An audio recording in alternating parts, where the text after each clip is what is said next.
Glória a Jesus. Glória a Deus. Você pode se assentar. Faz a melhor cara de crente do nariz para cima que você puder aí. Para quem está perto de você. Fala para ele, papai vai te pegar de jeito. Se você achar que tem liberdade para isso, fala, ele vai acabar com a sua raça. Glória a Deus, glória a Deus. Que tempo precioso. Gente, ontem nós anunciamos os livros que trouxemos e me parece que eles acabaram ontem. Mas, palavra, eu gostaria que você abrisse, por favor, sua Bíblia no Evangelho de João, no capítulo 21. Evangelho de João, no capítulo 21. E nós vamos ler dos versículos 15 até o 17. Ontem, quando falamos a respeito da alegria sobrenatural que Deus quer manifestar na nossa vida, eu fiz menção de uma frase de Stephen Olford, que diz: a espera de um avivamento coletivo não é desculpa para não vivermos um avivamento pessoal. A verdade é que cada um de nós podemos estar aí ardendo, pegando fogo, incendiados para Deus, e eu acredito que Deus quer nos levar nessa direção. Quer quando a gente fale a respeito do mover do Espírito Santo, da ação poderosa do Espírito Santo, ou quando falamos a respeito do assunto que eu quero falar hoje, que é de amor pelo Senhor. João capítulo 21, do verso 15 ao 17, diz assim: depois de terem comido, Jesus perguntou a Simão Pedro: Simão, filho de João, você me ama mais do que esses outros me amam? Ele respondeu: sim, o Senhor sabe que eu o amo. Jesus lhe disse: apacente os meus cordeiros. Jesus perguntou pela segunda vez: Simão, filho de João, você me ama? Ele respondeu: sim, o Senhor sabe que eu o amo. Jesus lhe disse: pastoreie as minhas ovelhas. Pela terceira vez, Jesus lhe perguntou: Simão, filho de João, você me ama? E Pedro ficou triste por Jesus ter perguntado pela terceira vez: você me ama? E respondeu: o Senhor sabe todas as coisas, sabe que eu amo. E Jesus lhe disse: apacente as minhas ovelhas. Daqui a pouco eu quero voltar nos versículos 18 e 19, a continuação do texto. Mas antes de entrar na exposição do texto em si, eu gostaria de gastar aqui um tempinho e dar um pano de fundo.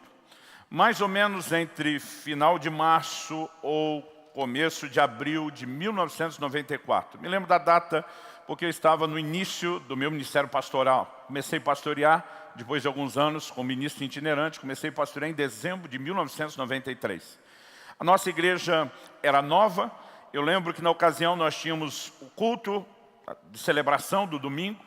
Tínhamos criado uma reunião na terça-feira à tarde como uma alternativa, principalmente, para aquelas mulheres convertidas que os maridos não eram e tinham dificuldade para o domingo à noite. Então era uma reunião pequena.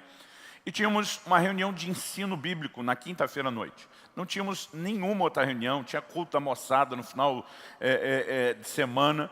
Eram essas três reuniões. E eu lembro que o culto de domingo tinha passado, tinha sido assim um tempo muito especial. E no final dessa pequena reunião da terça-feira à tarde, eu me lembro de uma irmã Maria, me rodeando. Ela estava por perto. Irmã Maria era uma pessoa muito tímida, introvertida, e eu imaginei que ela estava tentando criar algum espaço para se aproximar e falar alguma coisa. Tentei facilitar a vida dela. Eu falei: irmã Maria, quer falar alguma coisa? Ela falou: sim. Eu falei: fica à vontade. E ela chegou e foi logo dizendo: pastor, eu tenho certeza que eu não estou louca. Quando ela falou isso, minha vontade era brincar: olha, nenhum louco acha que é louco. Então, a senhora achar que não está louca não é nenhuma garantia. Mas eu percebi que ela estava muito tocada, muito quebrantada, engoli minha vontade, meu lado gaiato, minha vontade de brincar. E ela falou assim: domingo à noite, quando nós estávamos no culto, aconteceu uma das coisas mais impressionantes da minha vida. E eu perguntei para ela o que foi. Ela falou: pastor, quando nós estávamos no meio do louvor e adoração, ela diz, ouvi um barulho de ferro retorcendo e assustado olhei para cima, para o telhado. Nós tínhamos alugado um barracão simples, não tinha forro. O telhado era desses de zinco, toda a estrutura de metal. E ela falou, quando eu vi o barulho de metal retorcendo, ela disse, eu achei que o telhado estava desabando. Ela disse, quando eu olho para cima, o meu susto ficou maior ainda do que só com o barulho. Ela diz, o telhado da igreja se abriu, metade para um lado, metade para o outro, como alguém que enrola uma lata de sardinha, a tampa quando abre. Ela diz, eu estou assustado olhando aquela cena e de repente os céus se rasgaram. Ela diz, eu vi o Senhor Jesus. Ela diz, eu não podia ver o rosto dele, porque brilhava mais do que umas 10 mil vezes o brilho do sol. Mas ele estava rodeado de anjos. Ela diz, eu sabia que era ele, porque eu olho, um dos braços está estendido para o lado, a mão aberta, e ela diz, o que eu vi não foi uma cicatriz fechada, foi um buraco como se a marca do cravo nunca tivesse fechado. Ela diz, quando eu olhei, eu sabia que era ele. Ela diz, mas a outra mão não estava estendida para o lado. A outra mão estava fechada, dedo em riste, apontando na nossa direção. Ela diz, e eu ouvi uma voz estrondosa perguntando, tu me amas? Ela diz, pela segunda vez aquela voz trovejou, ela falou, pastor, eu entendi porque a Bíblia compara a voz de Deus a um trovão, aquilo era muito forte. E aquela voz trovejou, tu me amas? Ela diz, eu olhava para o lado e perguntava, ninguém está vendo isso, ninguém está ouvindo isso, porque ela falou, o culto continuava normal para todo mundo. Ela diz, e aquela voz trovejou a terceira vez, tu me amas? E ela diz, eu sei que aquilo não era só comigo, era com toda a igreja, mas de repente os céus se fecharam, o telhado voltou ao normal. Ela diz, e foi só então que eu percebi que aquilo era uma visão. Ela diz, pastor, eu fui embora para casa. E ela falou, não que eu tenha ficado doente, mas o meu corpo ficou debilitado diante da intensidade da visão. Ela diz, de domingo à noite, eu só me levantei hoje, à terça-feira. Ela diz, e eu vim contar isso para o senhor. E eu lembro de ter censurado a irmã Maria e ter dito, irmã Maria, como que a senhora vai embora de um culto desse, com uma visão dessa, sem falar nada, sem compartilhar nada? E eu lembro que eu falei uma bobagem, falei, pode ser que Deus esteja querendo falar alguma coisa. Se depois de tudo isso só pode ser que Ele queira, imagina quando Ele quiser mesmo, né? Mas eu estou assustado diante daquilo, nunca tinha visto alguém relatar uma visão aberta tão impressionante do Senhor. Eu não sei o que fazer com aquilo, eu na verdade não entendi quase nada daquilo. E dei a resposta que o crente gosta de orar, gosta de dar quando quer ganhar tempo. Vamos orar. Eu realmente iria orar a respeito, eu não tinha nada para dizer, novo, imaturo, sem saber como lidar com aquilo. E eu lembro que eu fiquei muito impressionado, perplexo com aquilo. Passou a terça-feira, a quarta, e eu lembro que chegou a quinta, que era o dia da próxima reunião. Fui junto com outro colega pastor, nós dois éramos solteiros, fomos fazer uma visita no horário nobre, horário de almoço. É aquele tipo de visita que, além de cuidar do rebanho, garantia a sobrevivência. Né? Era solteiro na época. E fomos almoçar com uma família da igreja. Eu lembro que logo nos assentamos à mesa. Aquele casal tinha 2 filhas. Uma delas, a mais nova, estava em torno de 7, 8 anos de idade, a Tássia. E eu lembro que eu perguntei, né, para os pais, senti falta dela. Eu falei, cadê a Tássia? Eles disseram, não veio almoçar. Eu falei, o que aconteceu? Não, ela está no quarto. Eu perguntei, eles disseram, não foi nem na escola hoje. Eu perguntei, está doente? A mãe falou, não. Ela diz, desde que essa menina acordou, tudo que ela faz é orar e chorar. Ela teve um sonho que impactou ela demais. E eu lembro que eu falei, uma criança não querer ir para a escola é normal, mas não querer nem comer, porque desde que acordou, estava orando e chorando com 7, 8 anos de idade, não me diga que é normal. Eu perguntei para aquela mãe, o que é que essa menina sonhou? A mãe disse, olha, ela sonhou que nós estávamos lá na igreja. E depois que terminou o louvor e a adoração no culto, o Senhor subiu a plataforma a pregar. Ela diz, de repente, o telhado da igreja se abriu pela metade. Eu pensei, vai começar tudo de novo. A visão não era a mesma, mas basicamente ela via o Senhor Jesus descendo. Ele se colocou em pé na plataforma e aquela mãe dizia, ele gentilmente te abraçou e disse, Luciano, pode sentar, que quem vai pregar hoje sou eu. Eu com esse lado gaiato falei, o que emocionou tanto ela que eu não ia pregar? E a mãe disse, não, pastor, o que emocionou ela foi o olhar do Senhor Jesus. Ela diz, mãe, nem no mundo inteiro existe tanto amor como eu vi naqueles olhos. Ela falou, pastor, isso não é um sonho qualquer. Minha filha está debaixo de um impacto inexplicável e a verdade é que eu não consigo explicar o que aconteceu, mas naquele momento algo me pegou por dentro.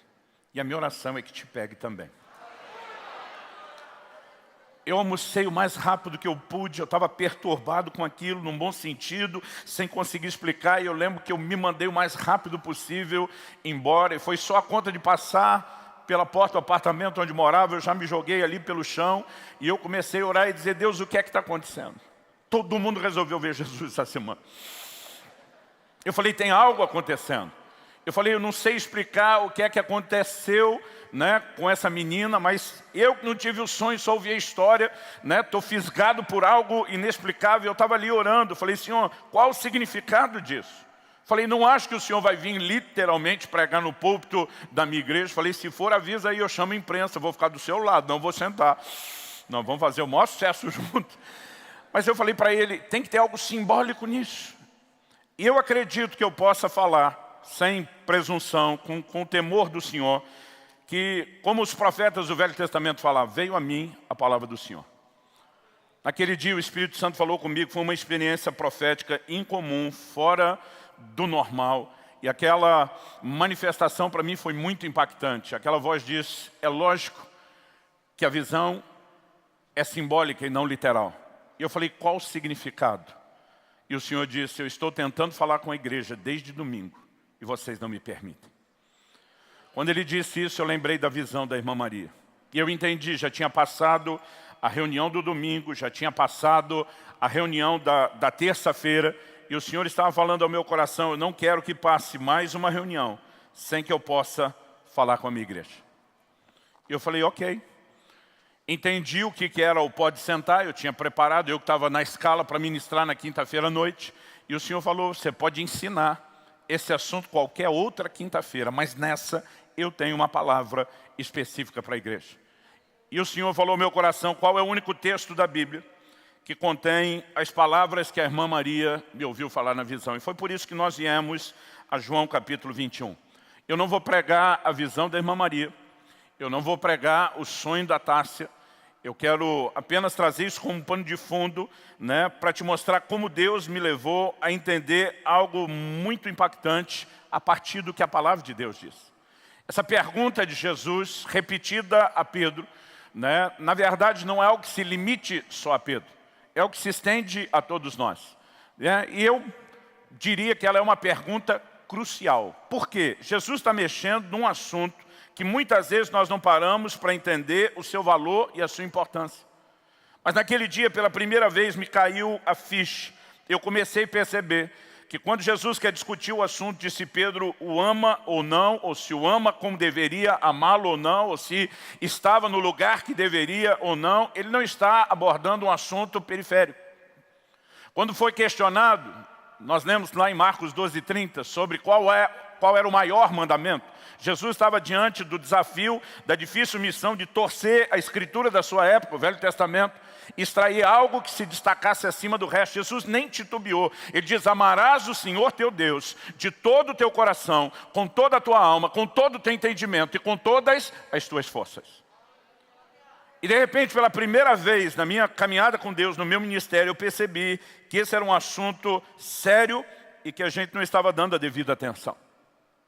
Alguns textos da Bíblia que eu nunca tinha enxergado começaram a aparecer, e parece que eu comecei a enxergá-los pela primeira vez. Em Efésios 6:24, o apóstolo Paulo diz que a graça do Senhor seja com todos aqueles que amam ao nosso Senhor, com amor incorruptível. Em 1 Coríntios 16:22, Paulo diz, se alguém não ama nosso Senhor Jesus, seja anátema.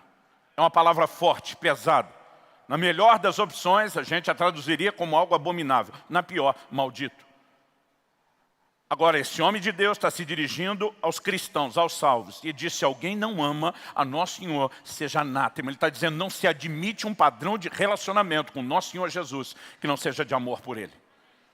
E eu comecei a perceber que, de fato, o assunto era sério.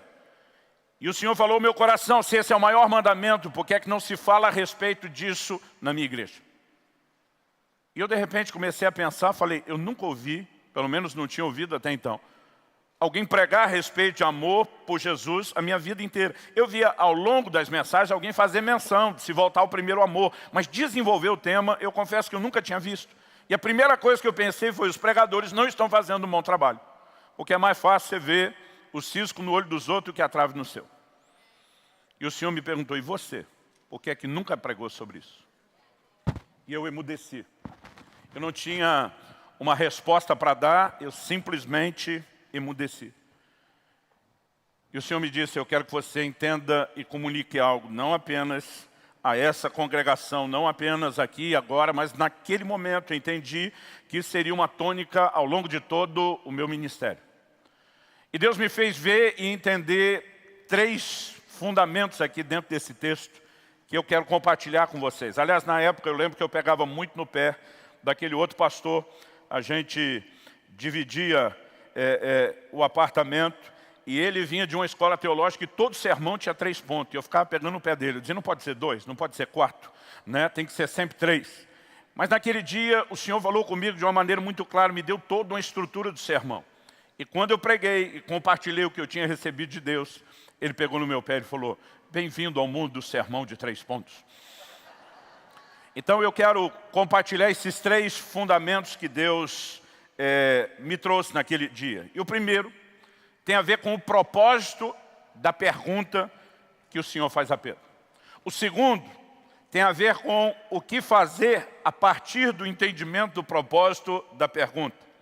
E o terceiro tem a ver com como a gente expressa aquilo que foi entendido nos aspectos anteriores. Então vamos lá. Em primeiro lugar, algo que eu percebi é que quando Jesus pergunta, e ele, embora aparentemente ele esteja repetindo a mesma pergunta, tem características em cada uma delas que você não encontra nas outras. Por exemplo, na primeira pergunta, o Senhor questiona Pedro dizendo, você me ama mais do que todos esses outros?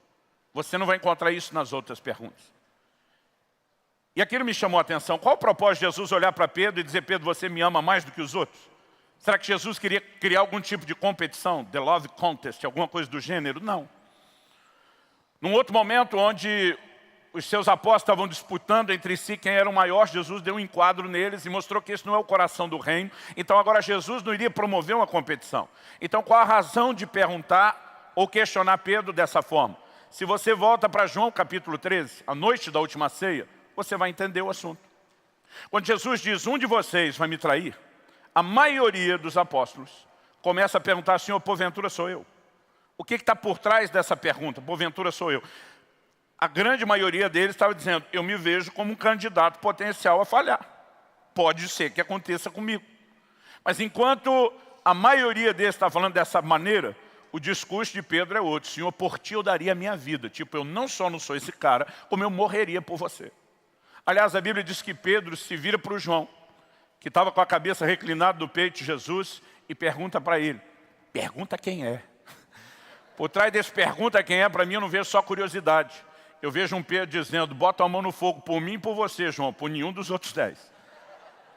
A verdade é que Pedro se achava. Ele achava que era o cara. Não, achar que é o cara ainda é um nível inferior do que Pedro estava. Pedro tinha, que um tempo atrás, brincando, né, eu falei que era um outro nível. Eu chamei de o Speed Romário. Só os mais velhos vão entender. Em 1994, quando o Brasil se classificou para a Copa do Mundo, que nos rendeu o tetracampeonato, a gente estava correndo o risco de pela primeira vez não ir. Nós tivemos uma partida, se não me engano, contra o Uruguai, né? E o resultado foi definido pelo Romário, um atacante, né, que teve um nome aí na história do futebol do país. Alguns jornais noticiaram no dia seguinte, Romário 2, Uruguai 0. Ele virou herói nacional. E na entrevista coletiva depois do jogo, daquela época onde se transmitia em cadeia nacional, Romário disse que quando ele nasceu, Deus olhou para ele e disse, esse é o cara. Então o que é o espírito de Romário? Não é quando o cara acha que é o cara, é quando o cara acha que até Deus acha que ele é o cara. Ou seja, é o mais alto nível de ser o cara. Então Pedro estava mais ou menos nesse modo. Ele achava que morreria pelo Senhor. E não acho que Pedro tentou trollar Jesus, né? Enganá-lo. Ele acreditava nisso. Eu não julgo. Eu lembro de uma época, ainda adolescente, eu vi um pastor pregando, era um outro assunto, mas no final eu estava tão tocado por Deus que sem ninguém chamar, sem ninguém fazer um apelo. Eu saí do meu lugar, levantei, fui lá na frente, dobrei o meu joelho e falei, Senhor, estou consagrando a minha vida para ser um mártir da causa do Evangelho. Eu achava que eu amava a ponto de morrer, por isso que eu fui lá. Não acho que Pedro, naquele momento, realmente tivesse qualquer outra intenção de mentir, a não ser o fato de que ele acreditava que era isso tudo. Agora, eu vejo o Senhor Jesus encontrando um Pedro depois que a maionese já tinha desandado, como a gente diz lá no sul. Porque quando Pedro disse, Senhor, por ti eu daria a minha vida, Jesus dá a encarada messiânica no Pedro e diz, você morreria por mim, Pedro? E diz, ainda essa noite, tipo, não vai nem demorar. Antes que o galo cante, você vai me negar 3 vezes. E você conhece a história. Pedro negou o Senhor todas as 3 vezes. Mas antes de falar da negação, a gente tem que ir para o Getsemane. No Getsemane, o Senhor Jesus, quando foi preso, a gente tem que dar um desconto. Pedro até tentou defendê-lo. Ele puxa uma espada. A Bíblia diz que ele cortou a orelha de Malco, servo do sumo sacerdote. Cá entre nós, eu não sei se eu que assisti muito filme de gladiador, mas eu acho que Pedro não queria a orelha quando ele deu o golpe. Eu, pelo menos, teria tentado o pescoço, a jugular. Imagino quando ele dá o golpe, o outro, no susto ou no reflexo, faz a esquiva, e ele conseguiu arrancar só um pedaço da orelha. Jesus dá uma bronca em Pedro, manda guardar a espada e ainda cura a orelha do cara. Deve ter sido muito frustrante para aquele espírito de guardião do Pedro. Mas logo depois disso, eu acho que a conclusão de Pedro deve ter sido algo do gênero, se o Senhor realmente quer ser preso, com a probabilidade de ser morto, Deus te abençoe. A Bíblia diz, cumpriu-se a escritura que diz, ferirei o pastor e o rebanho dispersará. Não ficou um. O Evangelho de Marcos conta que havia um jovem enrolado num lençol. Alguns estudiosos acreditam se tratar dele, por ser o único que relata isso, não dá para dizer com certeza, mas que quando os guardas tentaram prender, largou o lençol na mão dos guardas e fugiu nu, tamanho desespero. Isso mostra que não houve uma tentativa de prender só Jesus, mas os que com ele estavam, mas a galera toda correu. Só que o capítulo 18 de João diz que Pedro e João, eles foram seguindo Jesus à distância. O que é essa distância? Aquela medida de segurança. Se tentar pegar a gente de novo, a gente corre. Se não tentar, nós vamos acompanhando o processo. E é de terem seguido a distância que eles acabam entrando no Sinédrio. É ali que Pedro nega o Senhor as 3 vezes. E quando finalmente o galo canta, a Bíblia diz que Pedro caiu em si, ele chorou amargamente. Pedro viveu uma crise enorme, sem precedentes. A crise de ter descoberto que ele não amava o Senhor, tudo aquilo que ele achava que amava. E agora quando Jesus encontra e pergunta, e aí Pedro, você me ama mais do que esses outros? Para mim, por trás da pergunta está o questionamento, você ainda acha que é o cara? Uma outra coisa que me faz entender que o propósito da pergunta envolve o que eu chamaria, esse é o primeiro tópico que eu quero destacar, uma autoavaliação sincera. Eu creio que Cristo está levando Pedro e Ele quer levar cada um de nós a uma autoavaliação sincera. Onde estamos em relação ao nosso amor para com o Senhor? Jesus pergunta a Pedro, tu me amas? No grego, agapau, uma derivação de ágape, o amor sacrificial, o amor perfeito. E Pedro responde, tu sabes que eu te amo, filéu. Quando saiu só o Novo Testamento, em 1994, a época que Deus falou isso comigo, a gente só tinha o Novo Testamento da NVI, a Nova Versão Internacional. Aquela primeira edição publicada pela Sociedade Bíblica Internacional tinha traduzido esse texto assim, Pedro, tu me amas? E a resposta de Pedro é, tu sabes que eu gosto de você. Você imagina a moça perguntando para o rapaz, namorado ou noivo, benzinho, você me ama? Ele respondendo, te considero muito. A encrenca que esse cara se meteu não é nem o que ela está perguntando, muito menos o que ela quer ouvir. Agora, eu sei que não dá para fazer exegese em cima do jogo de palavras da tradução, mas quando você adiciona ao fato de que tudo, como a própria pergunta, você me ama mais do que os outros, leva na direção de uma autoavaliação, eu particularmente acredito que isso não é só um jogo poético de troca de palavras. Porque na segunda pergunta, Jesus insiste, tu me amas, agapau, e Pedro, na segunda resposta, insiste, tu sabes que eu te amo, filéu. Filéu, amor de amigo, amor de irmão, fraternal, é um pouco menos. É quase como se para a geração dos meus pais alguém respondesse assim, amar eu amo, mas não é aquela Brastemp, não é aquelas coisas. Então vem a terceira pergunta, e a Bíblia diz, no verso 17, que Pedro se entristeceu com a terceira. A Bíblia não diz que ele entristeceu com as 3, com a insistência, mas com a terceira. O que é que tem de diferente na terceira? Na terceira, Jesus, que não conseguiu trazer Pedro para a discussão do nível de amor que ele está falando, agapau, ele desce para o nível de Pedro e pergunta, tu me amas, filéu? E para mim a terceira é o golpe de misericórdia. É quase como alguém dizendo, é só isso que você tem para me oferecer? A Bíblia diz que Pedro não só se entristeceu, mas ele diz, tu sabes todas as coisas. O que é que está por trás desse tu sabes todas as coisas? Ele está dizendo, lá atrás eu achava que era o cara, o Senhor já sabia que não era. Não adianta eu tentar responder nada diferente do que a verdade. Tu sabes que eu te amo, filéu. Em outras palavras, amar eu amo, mas não é isso tudo. E eu lembro quando eu entendi esse princípio da autoavaliação sincera. Entendi não apenas o que a Bíblia está falando a respeito do que aconteceu com Pedro, mas eu entendi isso num ambiente, uma manifestação de Deus, onde parece que eu fui exposto, desnudado. É como se naquele momento eu conseguisse entender que o meu amor também não era aquela Brastemp, não era aquelas coisas. E eu chorei muito com a constatação daquilo.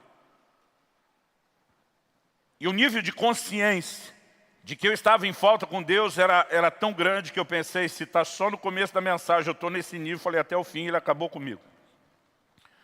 Mas quando Deus falou comigo, a segunda coisa que eu quero trabalhar aqui, isso na verdade me trouxe muito ânimo e muito encorajamento. O primeiro tópico é que todos nós precisamos de uma autoavaliação sincera a respeito do nível do nosso amor para com o Senhor. Mas o segundo é que o amor pode crescer. O propósito de Jesus, levar Pedro a constatar que ele não estava onde deveria estar, não era para desanimá-lo, não era para gerar culpa, condenação e nem desistência, era para encorajá-lo a alcançar aquilo que ele ainda não tinha alcançado. E de onde podemos presumir isso? Agora eu quero que você vá comigo para os versos 18 e 19 de João 21. Na sequência, Jesus diz para Pedro, em verdade lhe digo que quando era mais moço, você se cingia e andava por onde queria. Mas quando você for velho, estenderás as mãos, outro cingirá e o levará para onde você não quer ir. Durante muito tempo, nas minhas bíblias de estudo, eu botava um ponto de interrogação do lado do versículo 18. Era um sinal meu para dizer, tem mistério aqui. O que demorou para eu perceber, é que a resposta estava no verso 19. O texto diz, Jesus disse isso para significar com que tipo de morte Pedro havia de glorificar a Deus. E depois de falar assim, Jesus acrescentou, segue-me. Então olhe para cá. Jesus disse para Pedro, estenderás as mãos. O que significa isso? Morte por crucificação. Jesus estava falando a respeito de com que tipo de morte Pedro haveria de glorificar a Deus. Talvez para você não pareça uma boa notícia, mas no contexto é. Porque Pedro tinha dito, Senhor, eu morreria por você. Eu não só não te trairia, eu não negaria, eu morreria por você. Ele está dizendo, eu te amo a ponto de morrer. Jesus diz, está nesse nível não. Mas Jesus está dizendo para Pedro, quando você era mais moço, e aqui para mim não é só a idade cronológica, é a presença ou na verdade a falta de maturidade. Ele diz, você se governava, você fazia o que queria, mas quando você for mais velho, e aqui para mim também não é só idade cronológica, é maturidade. O Senhor diz, você vai alcançar aquilo que você não tem hoje. Chegará o dia, Pedro, onde você estará pronto para morrer por mim. Chegará o dia, Pedro, em que você vai transicionar só do filéu para o agapau. E sabe, é extraordinário quando nós começamos a pensar no que é que Jesus está tentando comunicar para Pedro. Jesus está olhando para Pedro e dizendo, Pedro, eu não estou olhando a falha do seu passado, eu não estou olhando a sua imperfeição do presente, eu estou olhando o seu crescimento do futuro. E algo que eu e você precisamos entender que essa é a dinâmica como Deus nos olha e nos trata. Ele não está apenas olhando o tropeço do passado, Ele não está apenas olhando a sua limitação do presente, Ele enxerga o potencial de crescimento que eu e você temos, o lugar para onde estamos indo. Então Ele não está simplesmente tocando o dedo na ferida. Eu particularmente acredito que existe um processo de cura acontecendo. Porque Pedro fica arrasado depois disso. A Bíblia não só diz que ele chorou amargamente, mas nesse momento, quando o Senhor se manifesta, Pedro, por exemplo, tinha voltado a pescar, coisa que a Bíblia não sugere que ele tenha feito depois de ter ido para o ministério. Mas só isso não dá para presumir ou chegar a uma conclusão concreta. No entanto, em Marcos 16, a Bíblia diz que quando o anjo dá a notícia da ressurreição a Jesus para as mulheres no túmulo vazio, ele diz assim, ide